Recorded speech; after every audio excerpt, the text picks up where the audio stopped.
오늘 주시는 하나님 말씀 베드로전서 1장 6절과 7절 2절의 말씀 봉독해 드립니다.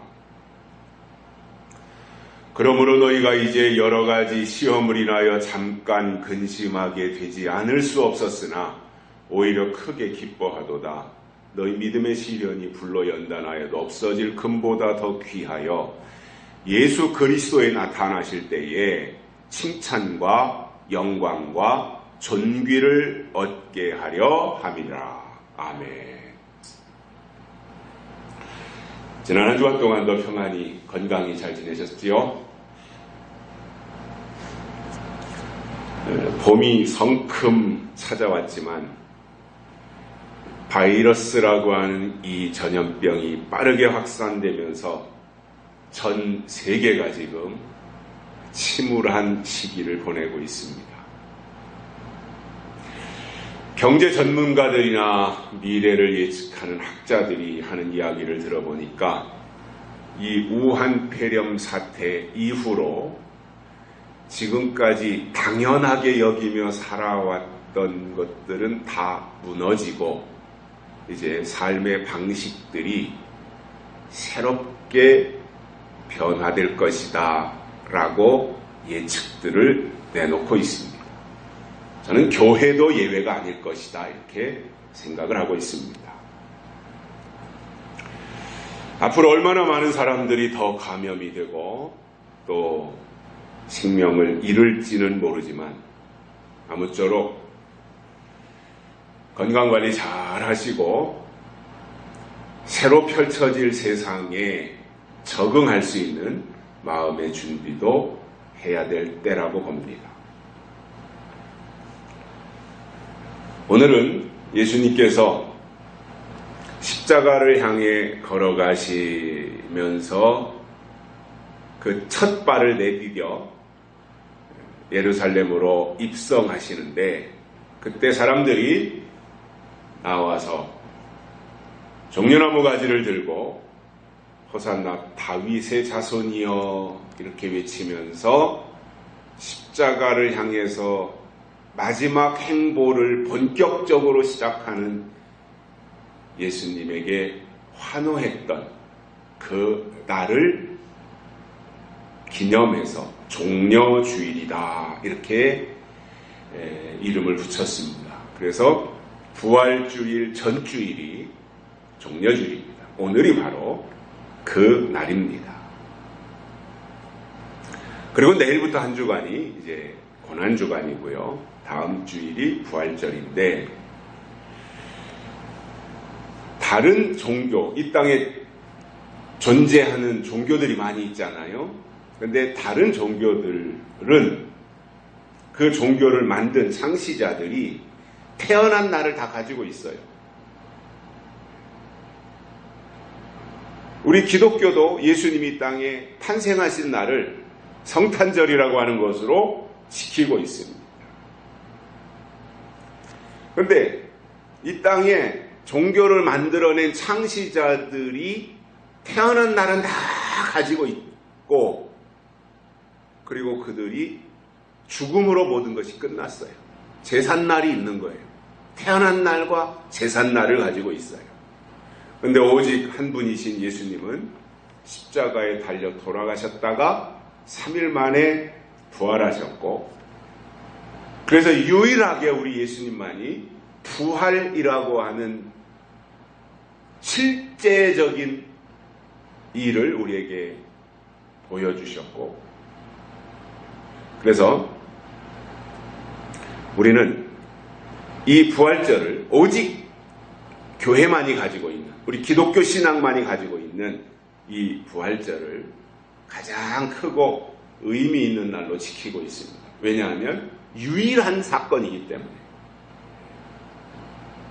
이거는 성탄절보다도 비교할 수 없는 저는 기독교의 가장 핵심 가치가 바로 이 부활절에 있다고 보고요.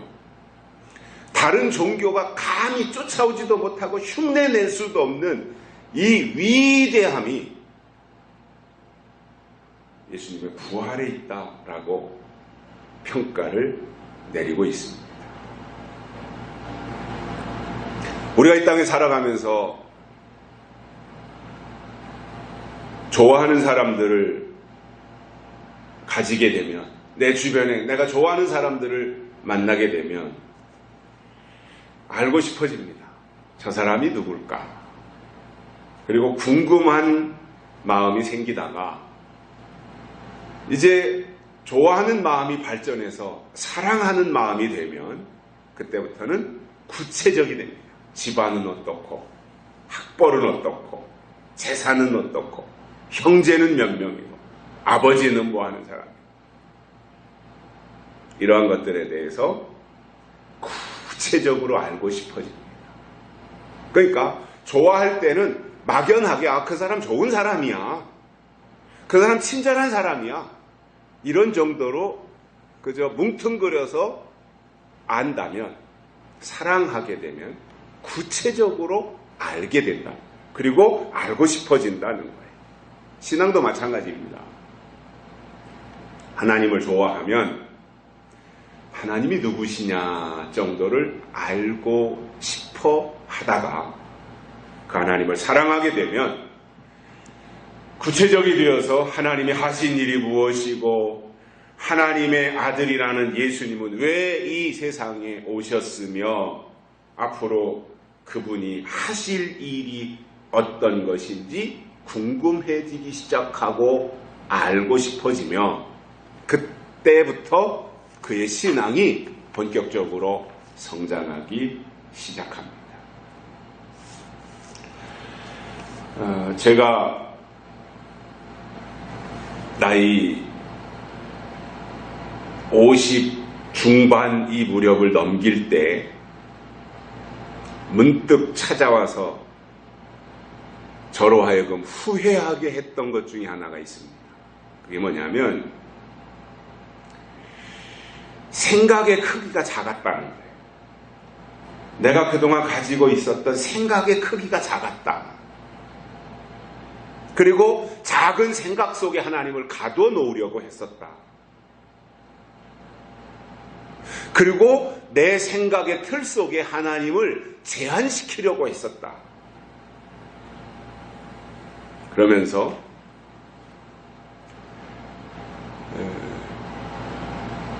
그러한 작은 생각을 가지고 살아왔던 지난 날들에 대한 부끄러움과 그리고 시간을 허비하며 살았던 것에 대한 후회스러운 마음이 교차했던 적이 있습니다. 이렇게 살았어야 되는데, 이렇게 했으면 안 됐었는데, 이러한 것들이 제 속에서 만감이 교차하면서 저로 하여금 새로운 삶의 방식을, 또 새로운 도전을, 새로운 패턴을 만들게 했던 적이 있습니다.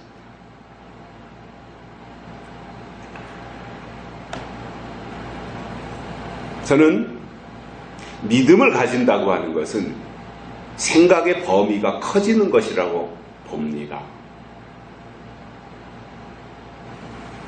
성경에, 구약 성경의 신명기나 이런 데 보면 내 지경을 넓히라 이런 말씀이 나와요. 그때는 실질적인 땅의 경계예요. 하나님이 이스라엘 백성들에게 주신 지경을 지켜야 되고 때로는 그 지경을 넓혀야 되는 거예요. 이거는 이제 그때 당시에 구약에서는 실질적인 것들이었어요.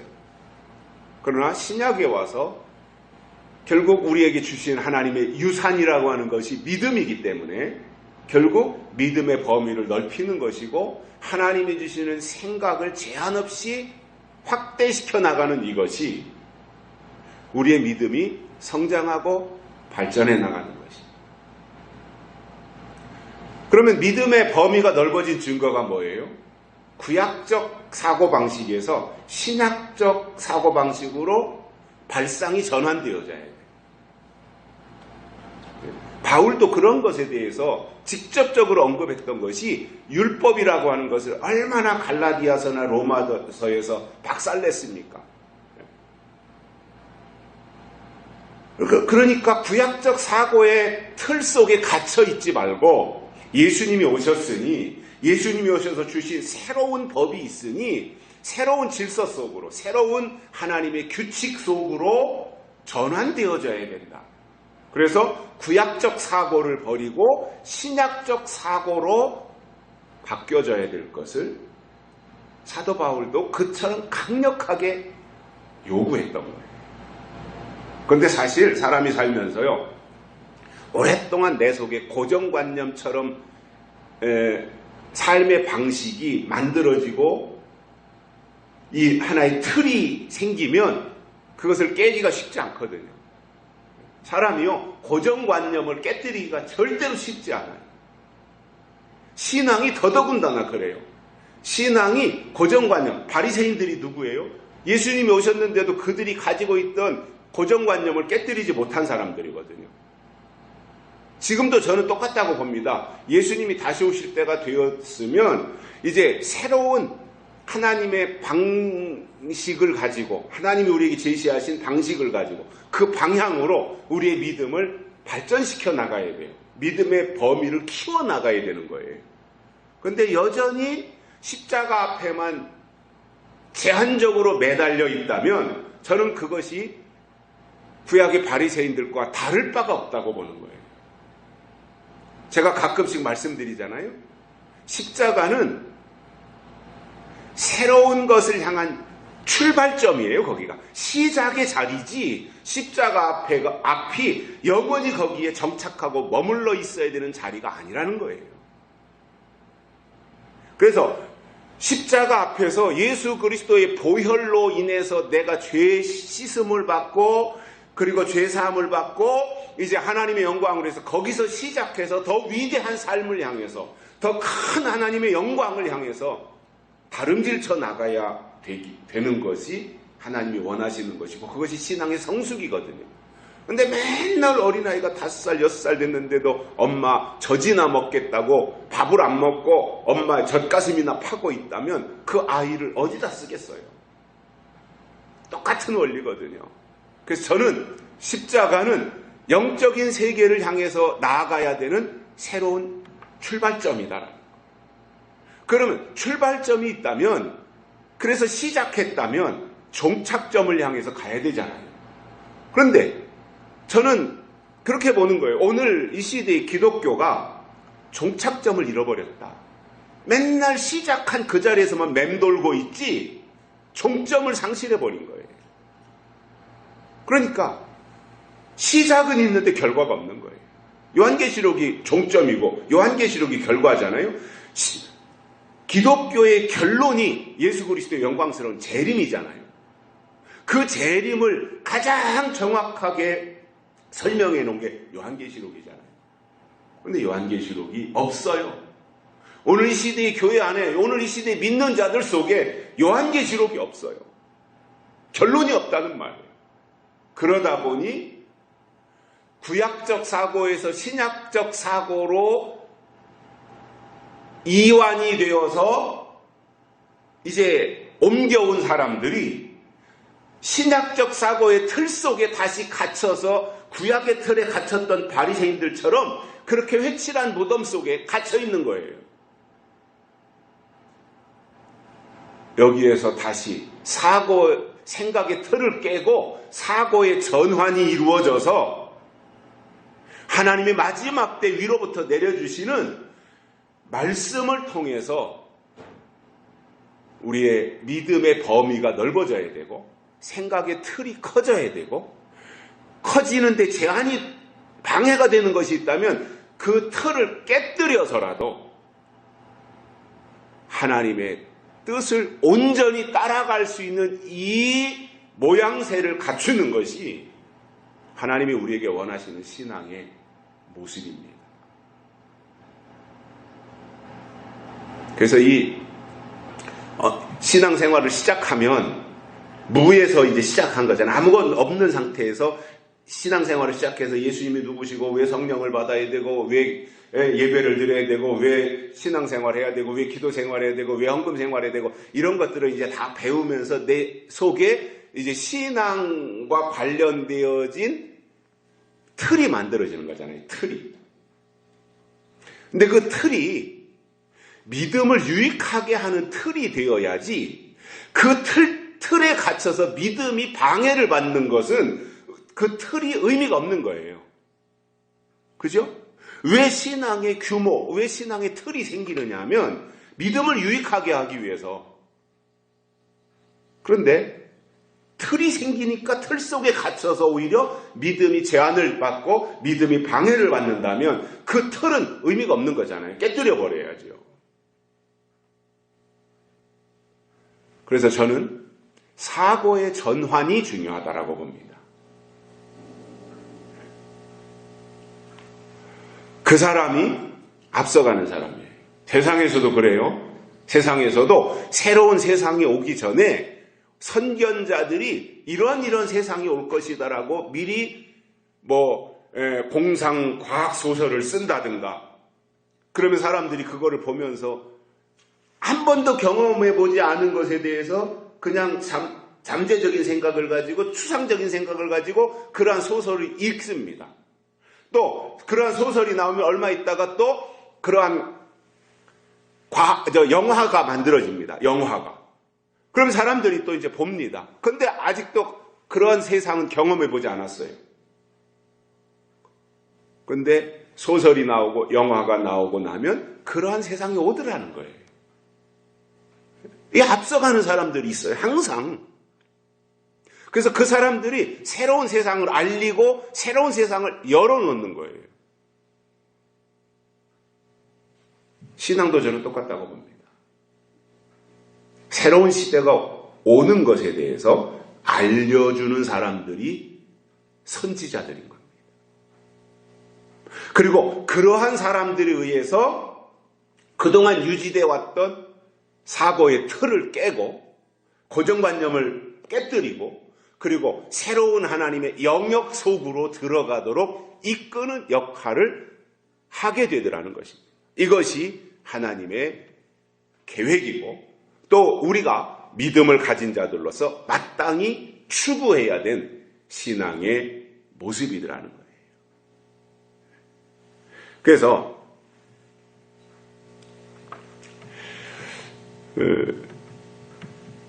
이제 우리가 어떻게 하나님 앞에서 하나님의 생각을 받아들일 것이냐. 결국 우리가 믿음을 가진다고 하는 것을 다른 말로 바꾸면 뭐냐면 하나님의 생각을 가지는 거예요. 그래서 믿음은 내 속에서 나오는 것이 아니라 위로부터 임하는 거잖아요. 하나님의 생각을 가진다는 것도 내 속에서 어떻게 하나님의 생각이 싹 트겠습니까? 위로부터 하나님이 하나님의 생각을 씨앗으로, 종자로 우리에게 주셔서 우리 안에 그것이 마음밭에 떨어져서 싹이 트고 자라나고 열매를 맺어서 풍성하게 되는 방향으로 나가게 되는 거잖아요. 그래서 저는 예수님이 다시 오시기를 기다리는 재림신앙을 가진 사람들은 믿음의 규모가 더 커져야 된다라고 생각합니다. 이 생각하는 범위가 더 넓어져야 된다라고 생각합니다. 인간관계도 이해하는 폭이 더 커져야 된다라고 생각합니다. 하나님에 대해서 깨닫는 것도 더 넓어지고 커져야 된다라고 생각을 해요. 그래야 크신 하나님을 모실 수가 있어요. 간장 종재기처럼 쬐깐한 그 그릇에다가 어떻게 풍성을 만들어낼 수 있겠어요? 그래도 항아리, 큰 간장 항아리, 된장 항아리, 옛날에 시골집에 있었던 대가족이 있을 때 큰 항아리들이 집집마다 뒤란에 장독대가 있어가지고 거기에 된장, 고추장, 간장 잔뜩 담았잖아요. 저도 어렸을 때 보면 기억하는 것은 어머니가 이제 그 메주를 콩을 가지고 메주를 써요. 그때 저도 아궁이다가 불을 떼고 콩을 삶아가지고 콩을 절구에다 넣고 직져서 메주를 만들잖아요. 저도 그 과정을 다 경험한 세대거든요. 저도 실제 했거든요. 그러면은 이제 요즘이 그런 거 할 땐가요? 뭐 간장 담그고 이렇게 띄우잖아요. 다 큰 항아리에다가 했던 기억이 나요. 바탱이라 그러나요? 그러니까 뭔가 내가 기본적으로 가지고 있는 틀이, 그릇이 커야 하나님께로부터 믿음이든 영이든 크게 임해서 내 속에 채워지는 거지, 내가 가지고 있는 그릇이 기본적으로 아주 종재기처럼 쬐끄만데 어떻게 크신 하나님이 거기에 임할 수 있어요? 안 되거든요. 우리가 재림신앙을 가진다고 하는 것은, 재림신앙은 큰 믿음인데 내가 커지지 않고 어떻게 크신 하나님이 그 안에 오실 수 있겠냐는 거예요. 그래서 구약적 사고의 틀보다는 신약적 사고가 더 큰 거예요.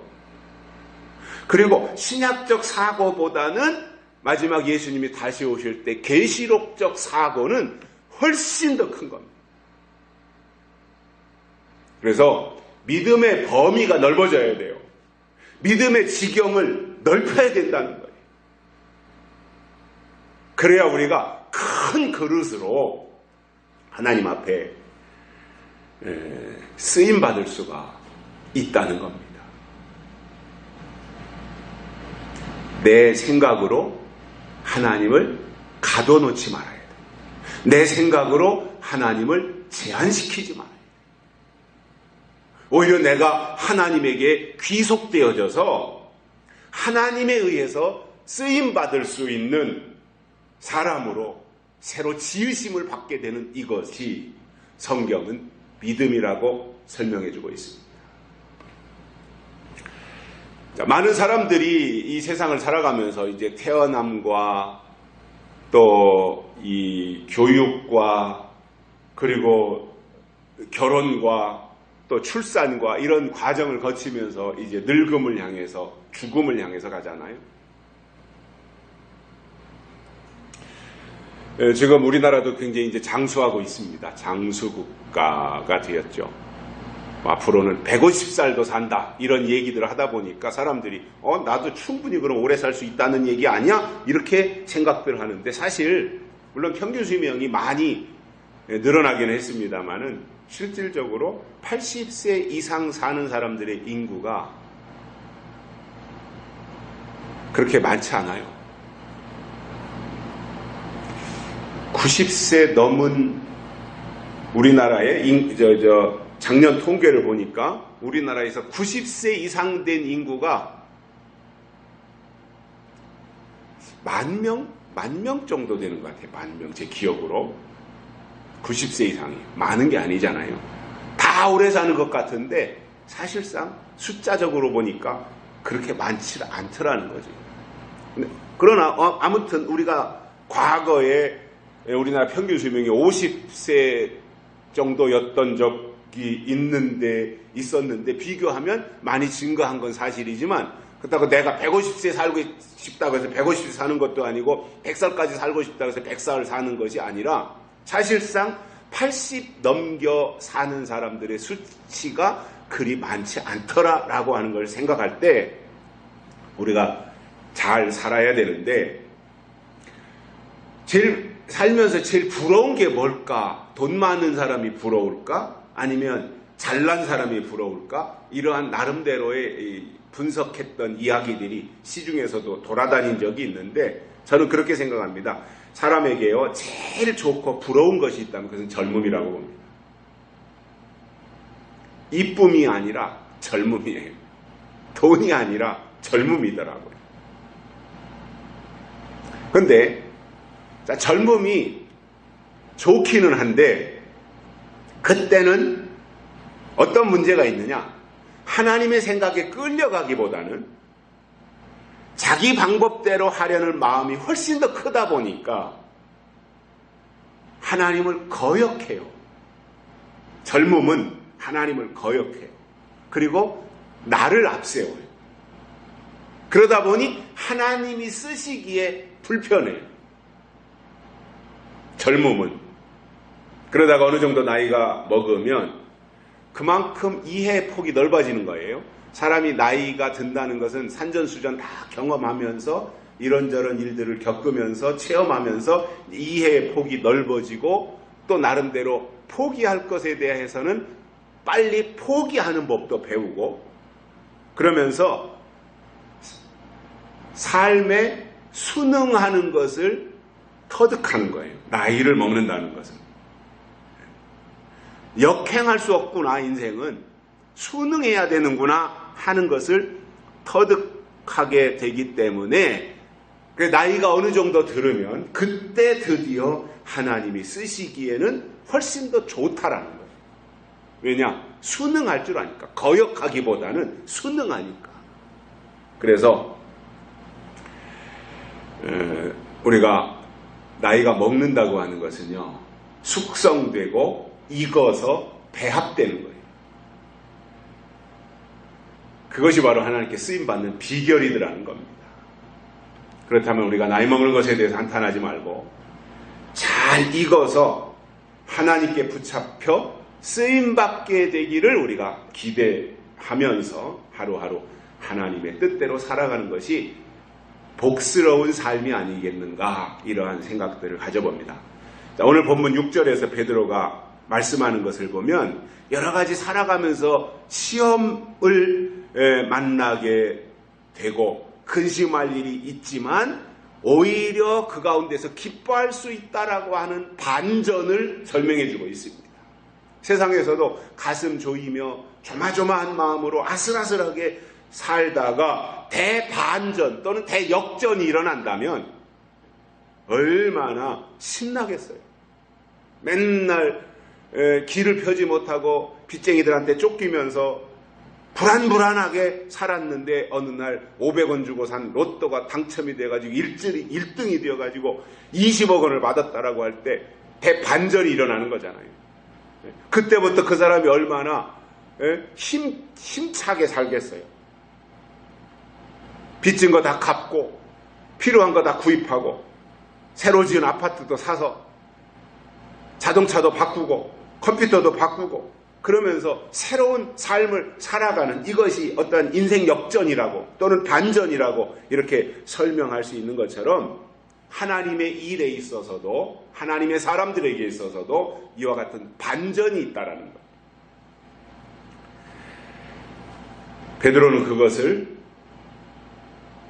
기쁨이라고 말씀하면서 그 이유를 7절에서 이렇게 설명합니다. 너희 믿음의 시련이 불로 연단하여도 없어질 금보다 더 귀하여 예수 그리스도에 나타나실 때의 칭찬과 영광과 존귀를 얻게 하려 합니다. 이렇게 말씀합니다. 자, 하나님의 사람들이 당하는 시련은 망하게 하려는 것이 아니라는 거예요. 추락시켜서 꼬라박게 하려는 것이 아니라는 거예요. 오히려 그런 과정을 통해서 더 연단하고 단련하고 더 견고하게 만들어서 가장 가치 있는 정금과 같이 만들려는 거예요. 모든 불순물을 제거하는 거잖아요. 그래서 금광석은 처음에는 금이 아니잖아요. 여러 가지 돌멩이 속에 금 성분이 파묻혀 있는 거잖아요. 어떤 때는 모래 속에도 금붙이가 있다 그러죠. 그래서 저 바닷가나 이런 큰 강줄기 옆에서 그 사금을 찾는 사람들이 있어요. 모래를 이렇게 걷어서 그 속에서 조금씩 왜냐하면 산에서 이제 홍수가 났을 때 이렇게 물이 떠내려오면서 금 성분이 있는 돌멩이나 이런 것들이 오면서 이제 거기에서 뭔가가 빠져나와 있는 것들을 찾아내는 사람들이 있어요. 사금을 모래 속에 섞인, 그리고 이제 광석 돌 속에 섞인 금을 찾아내는 사람들이 있는데 그것을 가져다가 용광로에다가 넣어가지고 모든 불순물은 다 제거시키고 순도 99.99%의 금을 가져다가 만드는 것이 금이잖아요. 그러니까 시련이라고 하는 것은 뭐예요? 정금으로, 순금으로 만들어져 나오는 과정이라는 거예요. 시련이 뭐예요? 용광로라는 거예요. 그 과정을 거치면 이제 정금과 같이 깨끗한 순전한 모습으로 나타나게 된다는 거죠. 그래서 믿음으로 당하는 시련은 하나님 안에서 당하는 시련이기 때문에 귀하다는 것이고, 때가 돼서 그 일이 이루어지는 때는 예수 그리스도가 나타나실 때인데, 그때 시련의 용광로를 통과한 사람들에게 주시는 것이 무엇이냐? 오늘 베드로는 그것에 대해서 세 가지를 설명하고 있습니다. 첫째로는 칭찬입니다. 칭찬. 세상에서도 칭찬은 고래도 춤을 추게 한다 그러죠. 칭찬하면 다 좋아한다는 거예요. 고래도 춤을 춘다는 거예요. 근데 저는 우리가 살면서 물론 당연히 칭찬받으며 살아야 되는 거 맞아요. 왜냐? 우리는 다 이마에 그리스도인이라고 하는 명찰을 붙이고 사는 거예요. 사람들 우리를 볼 때, 아, 저 사람은 그리스도인이래. 저 사람은 하나님의 사람이래. 라고 하는 로고를 다 붙이고 살고 있어요, 우리가. 그렇기 때문에 다른 사람들로부터 우리가 칭찬 듣는 삶을 사는 것은 아주 중요하다라고 봐요. 그러나 거기서 칭찬받으며 사는 정도가 아니라 한 걸음 더 발전해서 우리 정도가 되면 칭찬하는 사람이 되어야 된다. 이런 생각을 가집니다. 왜냐하면 칭찬을 한다고 하는 것은 뭐냐면 상대방의 장점을 본다라는 거예요. 제가 이렇게 살아온 날들을 돌아보면 같은 공간 안에서 신앙생활을 했던 사람들이 있잖아요. 물론 사람이 다 달라요. 다 다른 부분들이 다 있잖아요. 차이가 다 있잖아요. 그런데 다 이게 수용이 가능해요. 다 누구나가 우리가 다 수용할 수 있고 이런 사람 저런 사람에 대해서 우리가 다 뭐 그런 거에 대해서 받아들일 수 있는데 참 곤란한 사람들이 누구냐면 항상 불평하거나 항상 꼬투리를 잡아 지적하는 사람들을 보면 이게 참 받아들이기가 쉽지 않아요. 근데 그런 사람들이 왜 그렇게 처신하느냐 하면 그런 사람들의 눈에는 단점만 보이기 때문에 그래요. 하나님도 우리의 장점을 먼저 보시거든요. 우리의 단점을 보신다면 하나님 앞에 쓰임받을 사람이 아무도 없어요. 근데 하나님은 우리의 장점을 보고 쓰신다는 거예요. 그렇다면 우리가 이 세상에 살아가면서 사람들과 이렇게 엮여서 살잖아요. 우리가 다 관계 속에서 사는데 이왕이면 단점을 보고 지적할 것이 아니라 장점을 보고 격려하고 칭찬해 줄 수 있는 이 사람으로 우리가 살아가야 돼요. 누구를 지적하고 단점을 꼬투리 잡는 사람 주변에는 사람이 안 붙더라고요. 그리고 싫어해요. 귀찮아요. 그 사람이 나타나면 또 무슨 지적을 할까? 이거에 대해서 부담을 갖는 거예요. 성경에 보면 하나님이 칭찬하시는 내용들이 여러 곳에서 나오는데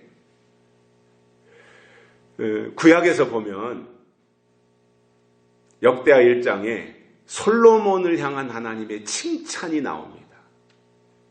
솔로몬이 1000번제를 드립니다. 양 1000마리를 잡아가지고 하나님 앞에 제사를 드렸더니 하나님이 솔로몬에게 나타나신 거예요. 야, 솔로몬아, 너는 대단하다. 어떻게 1000번제 드릴 생각을 했냐? 이렇게 이야기를 하시면서 야, 네가 그렇게 한 것이 내 마음에 흡족하니 나도 너에게 뭔가를 해줘야 되지 않겠느냐? 뭐든지 내게 구하라. 그러면 내가 주겠다. 그럴 때 솔로몬이 다른 거 필요 없습니다. 내가 이 왕으로서 통치를 잘하기 위해서는 지혜가 필요하니까 하나님 나에게 지혜와 지식을 주시면 좋겠다. 이렇게 말을 했던 거예요. 그랬더니 그 말에 또 하나님이 기뻐하시는 거예요. 1000번제로 기뻐하셨고 또 솔로몬의 그 말이 얼마나 예쁘게 말한 거예요. 하나님 앞에. 그랬더니 그로 인해서 하나님이 또 기뻐하시면서 그를 칭찬하신 것을 볼 수 있어요. 신약에 와서도 마태복음 25장에 나오는 달란트 비유가 있습니다. 5달란트, 2달란트, 1달란트 받은 사람들, 종이죠. 자기 집 종들을 다 불러가지고 각각 그렇게 나눠준 거예요. 그리고 주인은 타국으로 여행을 떠났습니다. 그리고 오랜 이후에 돌아와가지고 계산을 합니다. 야, 이리 와라. 내가 그때 떠날 때 주고 간 거 있지. 너희들 얼마나 장사를 잘했느냐. 한번 계산을 해보자. 나하고 정리를 좀 하자. 이렇게 하니까 5달란트 받은 사람은 5달란트를 더 남겨가지고 10달란트를 가지고 2달란트는 2달란트를 가지고 또 이익을 남겨서 4달란트를 가지고 주인 앞에 내어놓았습니다. 그랬더니 주인이 그들을 향해서 야, 참 너희들 애썼다. 수고했다. 어쩌면 그렇게 열심히 잘했느냐. 내가 했다면 너희들만큼 그렇게 배로 이득을 못 남겼을 텐데 너희들이 나보다 더 잘했구나. 참 수고했다. 이렇게 칭찬하면서 너희가 이렇게 작은 일에 충성했으니까 주인의 즐거움에 참여해라. 이 얼마나 놀라운 거예요. 주인의 즐거움에 참여해라. 이렇게 칭찬을 아끼지 않았던 거죠. 그런데 한 달란트 받은 사람은 땅에 감춰놨다가 주인이 오니까 그때 땅을 뒤적뒤적 뒤져가지고 자기가 묻어놨던 것을 찾아가지고 주인 앞에 내놓았더니 주인이 그 종을 향해서 이 악하고 게으른 종아 막 책망을 하고 그러면서 어두운 데로 내어 쫓아 버린 이 장면들을 볼 수가 있습니다. 이렇게 하신 이유가 뭘까요? 왜 하나님이 그 사랑의 하나님이 왜 이렇게 하셨을까요? 저는 이렇게 생각을 합니다. 2달란트나 5달란트 받은 사람 속에는 하나님이 누구신지를 알고 있었어요. 하나님이 주인이 어떤 분이시라는 것을 알고 있었던 거예요. 그런데 1달란트 받은 사람 속에는 주인이 누구신지 전혀 몰랐어요. 주인이 원하는 게 뭔지 전혀 관심이 없었어요. 그러니까 1달란트 받은 사람 속에는 주인의 뜻과 주인의 마음이 없었던 거예요. 이게 악하고 게으른 종입니다. 이 시대도 마찬가지입니다. 우리가 신앙생활을 한다면 하나님의 뜻과 하나님의 계획과 하나님의 마음이 우리 속에 와서 그것으로 하나님의 일을 해야 2달란트 또는 5달란트 받은 사람이 되어 칭찬을 받지. 하나님이 누구신지 모르고 그냥 믿기만 하면 된다라고 1달란트 받은 사람처럼 했다가는 악하고 게으른 종, 이 불법을 행한 자들아 내게서 떠나가라고 하는 이 마지막 판결을 받을 수밖에 없을 것입니다.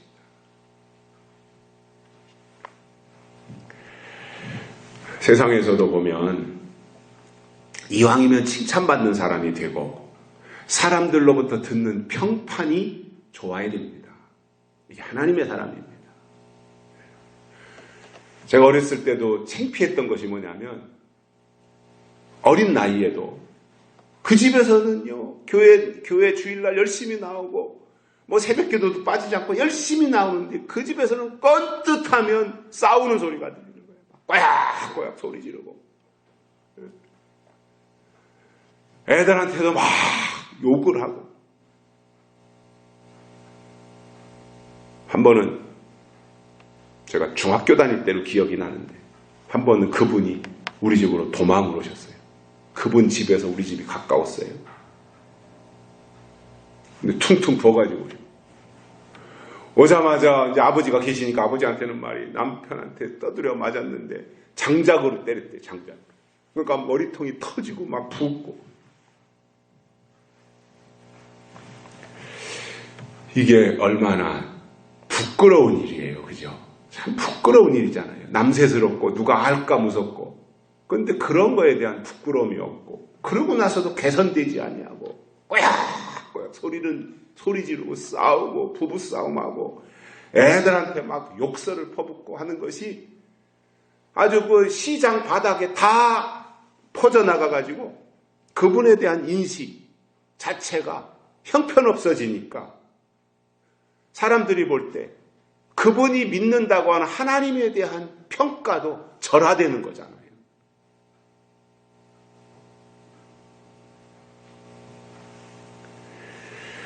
그래서 저는 정말 재림신앙을 가진 사람들은 더 노력하고 주의해서, 물론 하나님 앞에 당연히 칭찬받아야 되지만 대인관계 속에서도, 사람들과의 관계 속에서도 좋은 사람이라고 하는 평가를 받으며 살아야 된다라는 생각을 가지고요.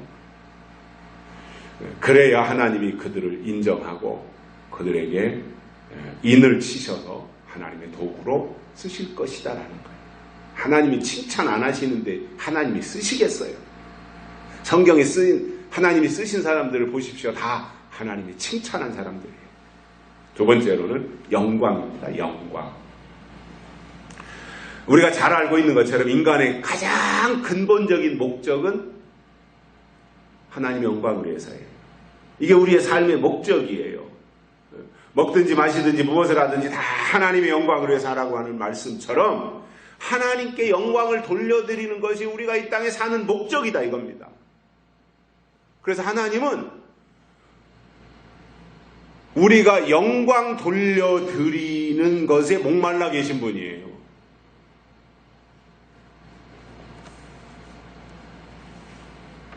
그리고 그 방법 중에서 가장 큰 비중을 차지하고 있는 것이 영광 돌리는 것에 대해서 구약에서는 제사였고요. 신약에서는 예배입니다. 이게 하나님께 영광을 돌리는 수단인 겁니다. 그런데 이 영광 돌려드린다고 하는 것이 말로만 하나님께 영광, 하나님께 영광, 성경에 뭐 먹든지 마시든지 다 영광을 위해서 하라 그렇게 쓰니까 그냥 그렇게 뭐 영광 이렇게 주문 외우듯이 말을 한다고 해서 하나님께 영광이 되는 것이 아닙니다. 하나님께 영광을 돌린다고 하는 것은 뭐냐면 하나님의 요구대로 또는 하나님의 뜻대로 할 때 그게 그분에게 영광이 되는 거예요. 그러면 그 핵심이 뭐냐? 하나님께 영광이 되는 가장 중요한 핵심이 뭐냐면 하나님의 아들 되는 거예요. 이게 하나님께 영광인 거예요. 그렇기 때문에 성경에서 하나님께 영광은 누가 돌려드리느냐? 아들만이 돌려드리는 거예요. 그렇게 볼 때 지금까지 많은 사람들이 말로는 영광 하면서 살았지만 하나님께 영광을 진짜로 돌려드린 분은 십자가에 달려 돌아가신 예수님밖에 없는데 그 이유는 예수님만이 유일하신 하나님의 아들이셨기 때문입니다. 아들이 영광인 거예요. 그 하나님의 아들이 나타나서 십자가에 달려 죽으시는 것이 하나님께 영광인 거예요. 그분이 부활하는 것이 하나님께 영광인 거예요. 그분이 다시 승천하시는 것이 하나님께 영광인 거예요. 그러니까 아들이 아버지께 영광 돌려드리는 거예요. 그래서 우리가 이 땅에 살면서 80평생을 산다고 할 때 그 목적은 학교에 있든지 직장에 있든지 뭐 돈을 벌든지 교회에 있든지 집에 있든지 장소에 상관없이 하나님께 영광 돌리기 위해서 산다라고 집약할 수 있어요. 즉 다른 말로 하면 하나님의 아들 되기 위해서 산다 이 말인 거예요. 그러니까 천국 가기 위해서라는 말은 굉장히 낮은 말이에요. 낮은 단계의 말이에요. 내가 예수 잘 믿고 천국 가기 위해서 나는 신앙생활한다. 이거는 어린아이의 말이에요. 장성한 자의 말은 뭐예요? 나는 하나님의 아들 되기 위해서 신앙생활한다. 이러면은 수준 있는 말인 거예요. 왜냐? 하나님에게는 아들이 필요하기 때문에 그래요. 제가 30대 초반에 성경을 보면서 깨달은 것이 있는데 신약 사복음서가 있잖아요. 마태, 마가, 누가, 요한복음. 그 사복음서에 나오는 하나님의 아들 예수님은 독생자 이렇게 나와요. 한 분밖에 없는 독생자다 이겁니다. 그런데 어느 날 히브리서를 읽다 보니까 맏아들 이렇게 나와요. 제가 깜짝 놀랐어요. 맏아들. 그게 제 이제 눈에 딱 꽂힌 거죠. 그리고 로마서를 읽다 보니까 로마서 8장에 모든 피조물들에 고대하는 바 하나님의 아들들이 나타나는 것이니 이렇게 돼 있더라. 아들들 복수로 써 있더라 말이에요. 로마서 8장에서 말씀하는 아들들은 예수님을 말하는 게 아니잖아요. 예수님은 승천하셨고 바울이 지금 쓰는 거니까. 그래서 모든 피조물들이 힘들어서 어려워서 탄식하면서 하나님의 또 다른 아들들이 나타나기를 기대하고 있다라고 하는 그 말씀을 바울이 기록을 한 거다. 그러니까 사복음서에서는 단수로 외아들 또는 독생자였다면 로마서나 히브리서에서는 아들들 또는 맏아들 이렇게 나오는 것을 보면서 그 내용을 제가 요한계시록하고 연결을 하게 됐는데, 맏아들이라면 동생이 있다는 것을 이미 전제하고 있는 말입니다. 동생이 없이 아들 하나 하면 맏아들이라고 안 해요. 외아들이라 그러지. 맏아들은 동생이 있다는 이야기예요. 그래서 그때 그렇구나. 독생자 예수님은 약속대로 오셔서 약속을 다 이루시고 승천하셨다면 오늘 이 시대를 살아가면서도 우리가 약속의 말씀으로 믿음을 지키고 있는데, 그러한 사람들, 예수님도 약속대로 오셨고 약속대로 살다가 약속을 이루시고 약속대로 가셨다면, 그게 예수님이라면, 그래서 예수님이 약속을 다 이루신 분이라면 오늘 이 시대에도 하나님의 남은 뜻을 약속으로 받아서 지키는 약속의 사람들은 하나님의 목적을 이루는 하나님의 아들이구나 하는 것을 깨닫게 되었다는 거예요. 하나님에게 필요한 것은 아들입니다. 그래서 우리가 하나님께 영광을 돌려드리면 하나님은 우리에게 영광을 주시는 거예요. 즉 우리가 하나님의 아들이 되면, 아들 되는 믿음을 지키기 위해서 약속의 말씀으로 우리가 충만해지면 하나님은 그를 하나님의 아들로 삼으신다는 거예요. 조선시대 임금의 아들이 되어도 얼마나 큰 겁니까? 그냥 왕자들이 되어도 임금의 아들, 그냥 첩의 왕의 첩의 아들들도 다 왕자잖아요. 그 왕자가 되는 것도 이게 씨가 다르기 때문에, 왕족의 씨니까. 그런데 그 중에서 이제 원자가 되고, 원자. 그리고 원자로 있다가 세자가 되고, 이렇게 되면 다음 이제 세자가 책봉되면 다음번 왕이 된다는 거잖아요. 그러면 그 아들의 영광이 얼마나 큰 겁니까? 하물며 하나님의 아들 된다고 하는 것은 대단한 겁니다. 세 번째로는 존귀입니다. 존귀.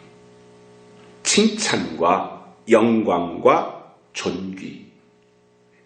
계시록 14장 1절에는 어린 양이 시온산에 예수님과 함께 설 자들이 있는데 그들이 14만 4천이라고 했고, 그들이 새 노래를 배울 자들이고 그들밖에는 새 노래를 부를 자가 없다, 이렇게 말씀하시는데, 이 사람들이 바로 다시 오실 예수님을 맞이하는 사람들이고 그들에게 하나님의 존귀가 임하는 거예요. 그런데 하나님을 존귀히 여기는 사람을 하나님도 존귀하게 여기시지, 하나님을 존중하지 않고 하나님을 존귀하게 여기지 않는데 하나님이 그 사람을 존귀하게 여기실 이유가 없어요. 하나님의 뜻을 모르고 하나님의 법을 모르는데 어떻게 그 사람을 하나님이 존귀하게 여기시겠습니까? 그래서 하나님의 입장에서 볼 때 때를 따라 양식을 주시고 때를 따라 말씀을 공급하시며 때를 따라 명령과 법을 주시는데 그것을 받아 지키며 마음을 쏟는 그 사람이 하나님을 존중하는 사람인 거예요.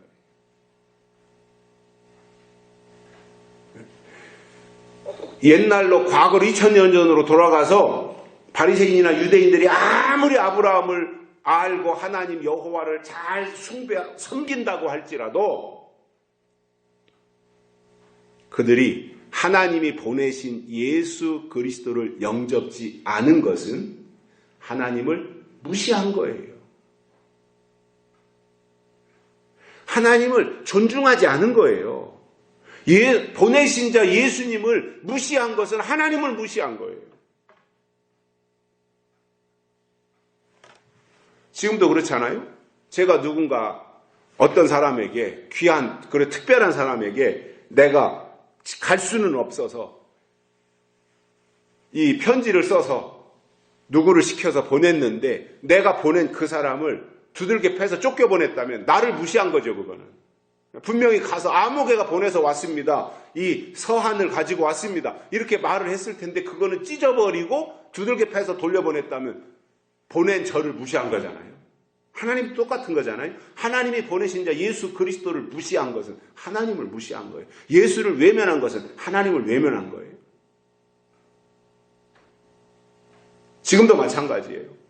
하나님이 때가 되어서 보내시는 약속의 말씀을 무시하는 것은 그 말씀을 주신 하나님을 무시하는 거예요. 그 사람에게 하나님이 존중을 주시겠냐 말이에요.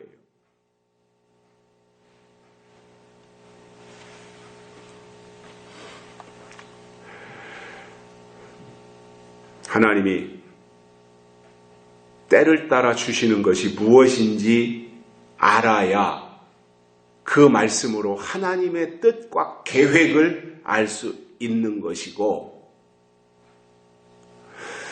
하나님이 주시는 말씀을 들어야 하나님의 모든 의도를 그 안에서 파악할 수 있는데,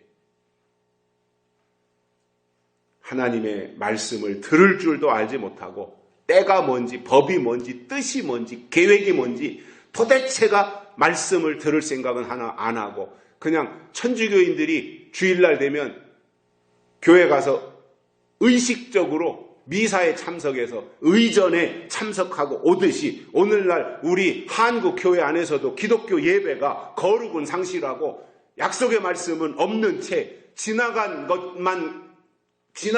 것으로만 매몰되어 버린다면 거기에 어떻게 하나님의 칭찬이나 영광이나 존귀가 있을 수 있냐 말이에요. 무엇을 믿어야 될지 모르고 어떻게 믿어야 될지 모르고 하나님의 시대가 바뀌었고 하나님의 명령이 바뀌었는데도 불구하고 전혀 그런 거에 대해서 알지 못하고 관심이 없는데 새 시온산에 올라가서 새 노래를 배울 수가 있겠냐는 거예요. 아니, 새 법을 모르는데 어떻게 새 세계에 들어갑니까? 하나님의 새로운 계획을 모르는데 어떻게 그 하나님의 계획에 포함될 수 있습니까? 아니잖아요. 불법이잖아요, 그건.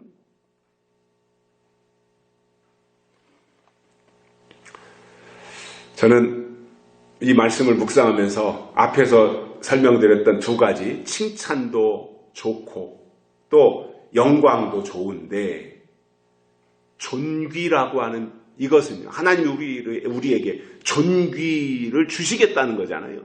존귀를 우리에게 얻게 해주신다는 거잖아요. 그러니까 이 존귀는 훨씬 더 좋은데 이게 무슨 말이냐면은 하나님의 아들 된다는 말이고요. 더 구체적으로 하면은 요한계시록 20장에 나오는 왕권을 주시겠다는 거예요. 이게 존귀예요. 존귀한 자가 된다라고 그러잖아요. 저는 그게 계시록에서 약속하는 왕권이다 이겁니다. 최고의 자리에 최고의 사람으로 만들어주시겠다는 거예요. 하나님의 아들로 만들어주시겠다는 거예요. 왕권이나 아들이나 똑같은 말이에요. 아들에게 왕권이 넘어가는 거지 누구에게 왕권이 가겠습니까?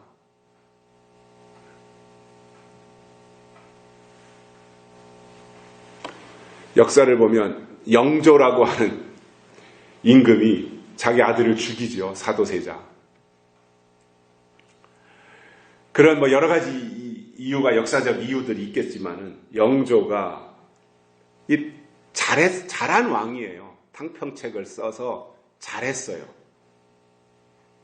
그런데 자기 아들을 죽여요. 뒤지에 가둬가지고.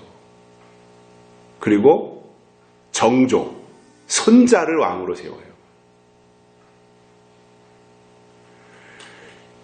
이 왕족의 혈통, 전주희 씨 왕족의 이 혈통을 쭉 내려가고 역사를 공부하다 보면은 어떤 경우도 아무리 영의정, 뭐 좌의정, 우의정 해도 그 사람들이 최고의, 영의정이면 우리나라 현재 국무총리와 같이 최고의 위치인데 그 사람이 영의정이라 그래서 절대로 왕은 될 수 없어요.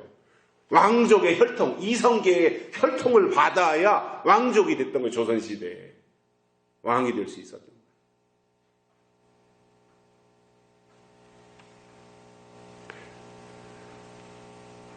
세상에서 왕이 되는 게 존귀한 일이라, 물론 나름대로 애환이가 있겠지만 성경에서 왕권이라고 하는 거 누구에게 가는 거예요? 하나님의 아들에게 가는 거예요. 아무에게 주지 않습니다. 요즘 국회의원 선거가 시작이 돼가지고 선거운동에 열을 올리고 있는데 후보자들끼리도 막 서로 경쟁하면서 표를 많이 얻어가지고 내가 당선이 되어서 국회에 들어가겠다고 치열한 경쟁을 벌이고 있습니다. 근데 이 국회의원이라는 것이 그 지역을 대표하는 사람이잖아요. 서산에서는 서산을 대표하고 홍성 예산하면 홍성 예산을 대표하고 이러한 대표를 뽑는 것인데 서로가 하겠다고 머리가 터져요.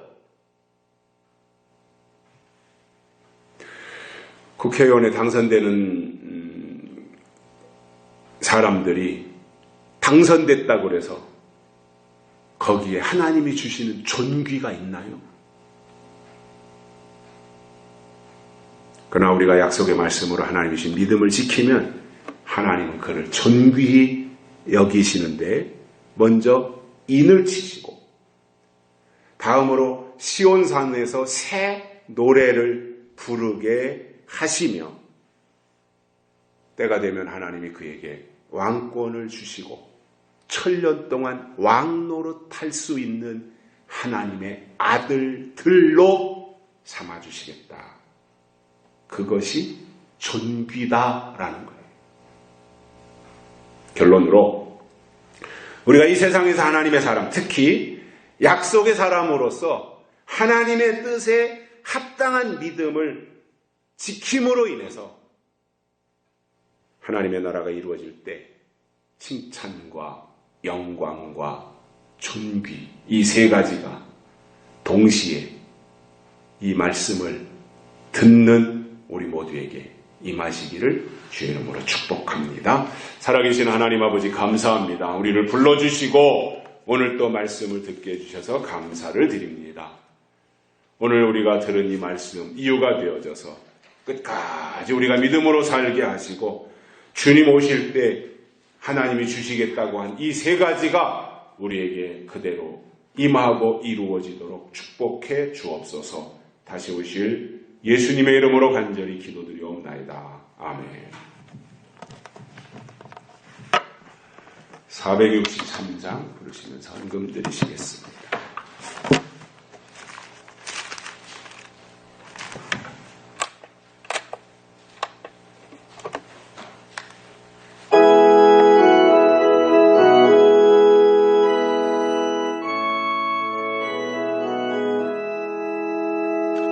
험한 시험 물 속에서 나를 건져주시고 노한 풍랑 지나도록 나를 숨겨주소서. 주여 나를 돌아보사